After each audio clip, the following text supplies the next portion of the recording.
আলাইকুম। চলে আসলাম আমাদের রান্নাঘরে। আপনারা সবাই কেমন আছেন? আশা করি সবাই ভালো আছেন। আমি আজকে লাউ চোচা ভাজি করব। আমি প্রথম তেজপাতা দিয়ে দিলাম, একটু আদা কুচি দিয়ে দিলাম,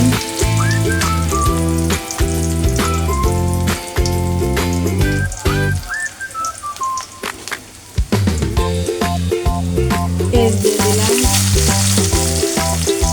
কাঁচামরিচ দিয়ে দিলাম,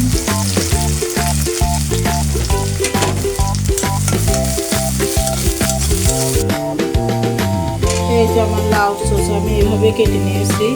এখন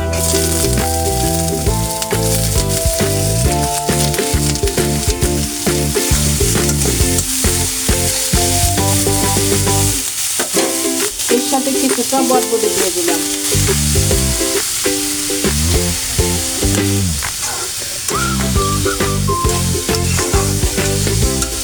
আমি একটা ডিম দিয়ে দেবো, ডিমের ভিতর লেবু দিয়ে দেবো। কি হয় এটা গন্ধ করে, ডিমের একটা গন্ধ করে, সেজন্য আমি লেবুর রসটা দিয়ে দিলাম। মাঝে মাঝে এইভাবে আপনারা বাসায় বাচ্চাদের খাওয়াবেন। বিভিন্ন ধরনের রেসিপিতে বাচ্চাদের মুখটা পরিবর্তন করা যায়।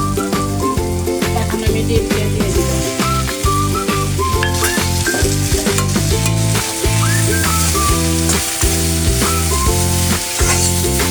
মেয়ের খুব পছন্দ, এতে নাস্তা করলাম।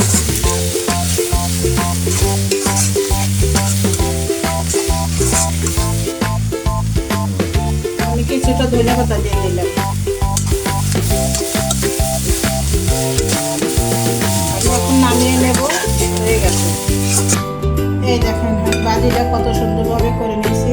আপনারা বাসায় এইভাবে ট্রাই করবেন, দেখবেন জিনিসটা অনেক মজার, বাচ্চারাও খাইতে চাবে। ভালো লাগলে আপনারা আপুকে একটা লাইক, শেয়ার, সাবস্ক্রাইব করে দেবেন, কমেন্টে জানাবেন কেমন হয়েছে। আল্লাহ হাফিজ।